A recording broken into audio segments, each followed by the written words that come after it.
Bapa dalam surga, kami bersyukur pagi hari ini Tuhan izinkan kami kembali belajar dari sebagian firman.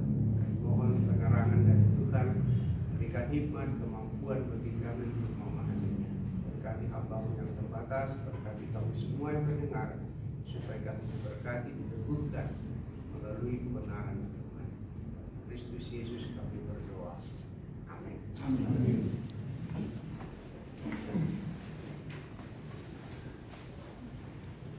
Baik, mari kita membaca satu bagian kebenaran firman Tuhan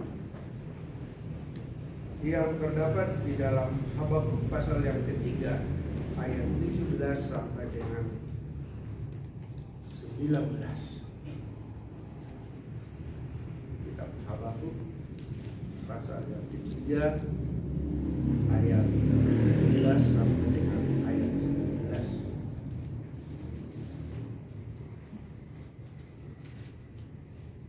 Kalau sudah ditemukan, kita akan baca bersama-sama 1, 3 ya. Sekalipun pohon ara tidak berbunga, pohon anggur tidak berbuah, hasil pohon zaitun mengecewakan, sekalipun ladang-ladang tidak menghasilkan bahan makanan, kambing domba terhalau dari kurungan, dan tidak ada lembu sapi dalam kandang. Namun aku akan bersorak-sorak di dalam Tuhan, beria-ria di dalam Allah yang menyelamatkan aku. Allah Tuhanku itu kekuatanku, Ia membuat kakiku seperti kaki rusa, Ia membiarkan aku berjejak di bukit-bukitku. Sedemikian jauh pembacaan firman Tuhan untuk kita pagi hari ini. Yang berbahagia dalam mereka mendengarkan firman Allah dan melakukan dalam seluruh kehidupannya. Saudara, minta maaf, tadi saya sudah sebenarnya minta sama si Rumi untuk nomor kontaknya. Saya mau kirim mati, tapi saya salah pencet, hilang. Jadi karena buru-buru, jadi firman Tuhan ini jadi nggak bisa ditampilkan. Dan ini pun bukan ini yang seharusnya saya sampaikan, tapi karena tidak saya coba-coba kembalikan, tidak bisa. Iya, saudara-saudara yang saya kasih dalam Tuhan Yesus Kristus. Kalau kita renungkan dalam hidup kita saat ini, dalam perjalanan tiap-tiap hari, mana lebih mudah kita bersyukur daripada mengeluh? Lebih mudah mana? Mengeluh. Dan mana yang lebih sering bersyukur daripada mengeluh? Mengeluh. Pertanyaan yang ketiga, kira-kira bersyukur itu membuat kita damai atau makin mengeluh itu membuat kita semakin gusar, makin terpuruk. Jadi ternyata mengeluh dan terus sebenarnya itu membuat kita semakin terpuruk dan semakin sakit hati. Ada satu lagu kor ibu-ibu di gereja kami, ada lagunya begini, tak usah mengeluh. Jadi ketika itu lagu disampaikan, saudara, itu memang memberkati banyak orang, tetapi sulit dilakukan. Kenapa? Karena tadi kecenderungan kita adalah lebih mudah kita mengeluh daripada bersyukur.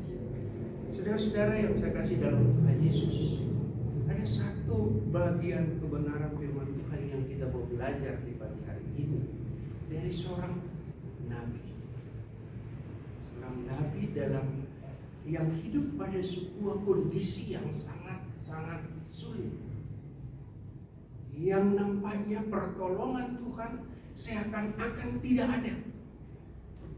Padahal mereka membutuhkan kasih setia Tuhan yang luar biasa yang seharusnya menguatkan, meneguhkan mereka di dalam kondisi yang.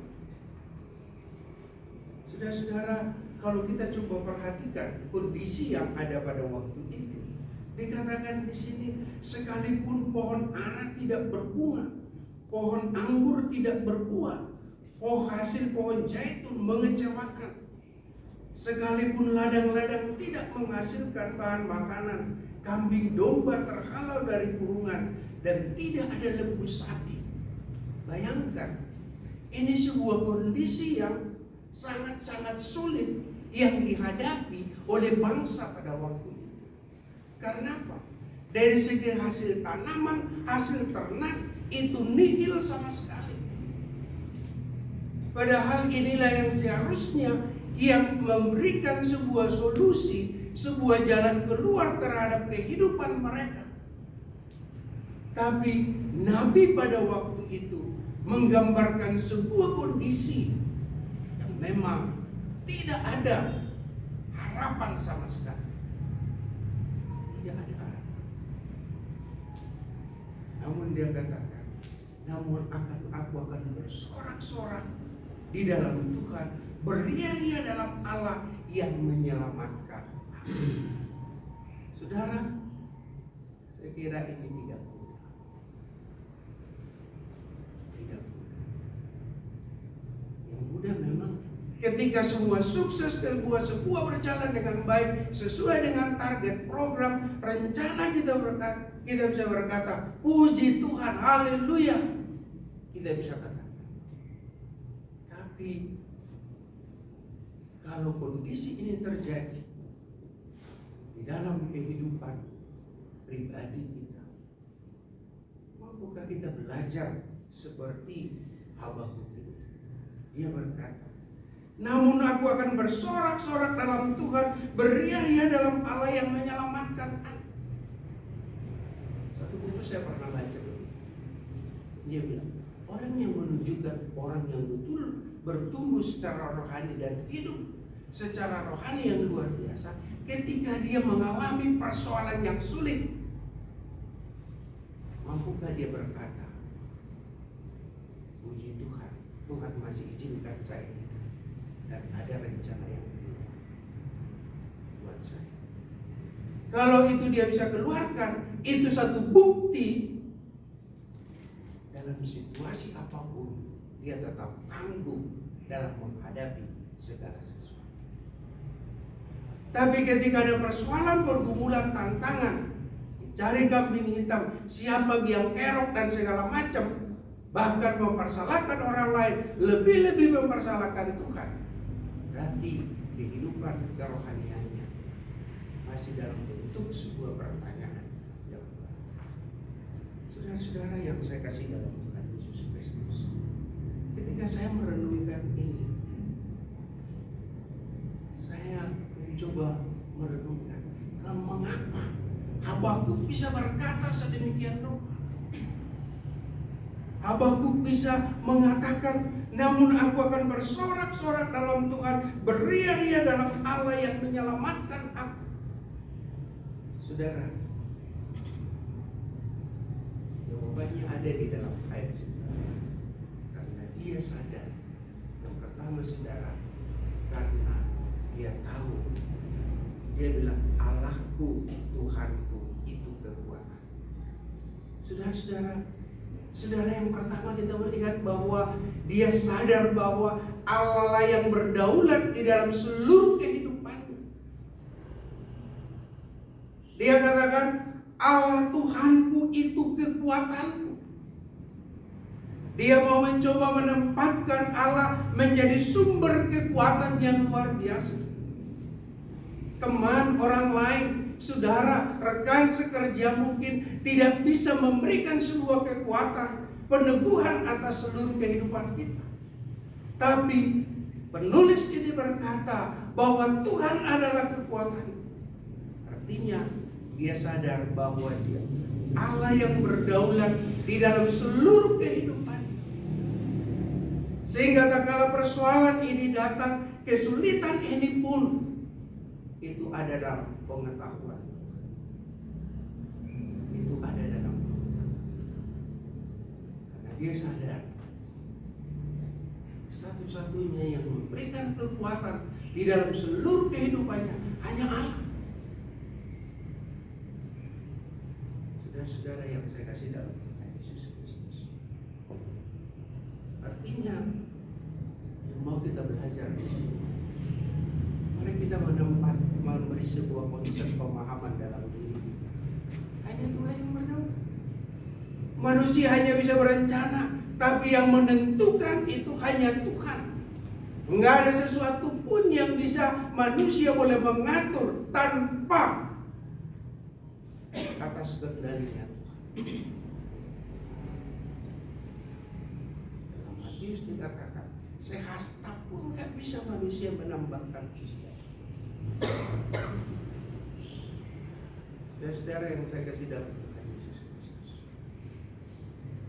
ini menjadi kekuatan dalam hidup kita. Karena kita sadar bahwa Tuhan yang berdaulat di dalam seluruh kehidupan kita, itu membuat kita semakin kuat dalam menghadapi setiap tantangan. Karena apa? Hanya dia satu kekuatan. Tak kala kita timbul pada sebuah konsep itu, maka dengan sendirinya kita hidup dalam penyerahan kepada siapa? Kepada Dia. Tidak hanya sekedar tahu Dia yang menjadi kekuatan, tapi bagaimana kita mengabdikan diri sepenuhnya kepada Tuhan, supaya kekuatan itu juga menjadi bagian yang tidak terpisahkan dalam kehidupan. Karena tanpa sebuah kekuatan, kita tidak akan mampu menjalani kehidupan yang ada. Kedua, saudara, kalau kita lihat di sini, Dia membuat kakiku seperti kaki rusa. Dia membiarkan aku berjejak di bukit. Saudara, Dia gambarkan. Dia katakan, kenapa? Tadi Dia yang berdaulat, Dia yang mengatur kehidupan kita. Dia yang mengatur, menentukan kapan kita lahir, kapan kita bekerja, kapan kita melakukan segala sesuatu, kapan kita mau beristirahat pun. Bukan yang mengatur kehidupan. Tadi pagi saya bangun, saya dikejutkan sebuah WA. Ada seorang karyawan Kemenak yang tiba-tiba Tuhan panggil, namanya Ronin, masih muda, masih lagi yang tiba-tiba saya buka WA di grup pimpinan sekolah tinggi, turut berduka cita meninggalnya Ronin Semampa. Tahun lalu baru dia menikahkan anak. Memang belakangan saya dengar ada terjadi rotasi di Kementerian Agama. Tapi kemarin sore di RSPAD dia dipanggil. Dan sekarang yang saya kasih tahu, artinya apa? Dia yang mengatur seluruh harapan keluarga, mungkin harapan dia bisa dia mengakhiri sampai masa pensiun. Dia berkata, tapi Tuhan bilang tidak, cukup sampai di sini. Saudara-saudara yang saya kasih dalam Tuhan Yesus, ada teman saya juga, seorang misionaris di Kamboja. 2 tahun sahabat dia sudah lewati. Baru tahun memasuki tahun ke-9 dia berangkat ke Kamboja. Baru 40 hari di Kamboja untuk meneruskan periode yang ketiga sebagai utusan misi. Tiba-tiba dia pergi ke imigrasi mengambil visanya. Dia turun, kalau kayak kita di sini naik bajai, turun langsung jatuh mati. Innalillahi. Artinya tuh rencananya masih banyak, tapi Tuhan bilang stop sampai di sini. Saudara-saudara yang saya kasih dalam Tuhan Yesus. Nah, kalau kita lihat di sini bahwa itu yang menolong kita untuk belajar. Dan rahasia yang ketiga yang saya belajar dari kebenaran ini, itu berarti apapun yang terjadi dalam kehidupan kita, semua ada dalam pengetahuan. Bagian firman Tuhan yang lain, sehelai rambut pun katanya jatuh dari kepala kita, itu semua ada dalam pengetahuan. Jadi tak kala ada kesulitan, ada persoalan, ada tantangan, semuanya itu ada dalam pengetahuan. Kalau itu semuanya kita melihat bisa simpulkan, maka benar kata Korintus. Apa tidak melebihi kekuatan. Dan pada saat kamu dicobai, katakan di situ, Allah memberi solusi yang terbaik. Saudara-saudara, inilah yang mendasari. Nabi Habakuk berkata, namun aku bersorak-sorak di dalam Tuhan, beria-ria dalam Allah yang menyelamatkan aku. Karena dia tahu apapun yang terjadi dalam seluruh kehidupannya ada dalam pengetahuan. Saya tidak tahu kondisi Bapak Ibu Saudara saya. Apakah sedang berada dalam kondisi yang dikatakan di sini, pohon ara tidak berbuah, pohon anggur tidak berbuah, pohon zaitun tidak mengecewakan. Semua yang kita harapkan tidak tercapai, bahkan seolah-olah tidak ada harapan lagi. Bahkan modal kerja hilang, makan modal sendiri. Makan modal sendiri, betul. Tapi apakah kita mampu bersyukur di dalam segala sesuatu?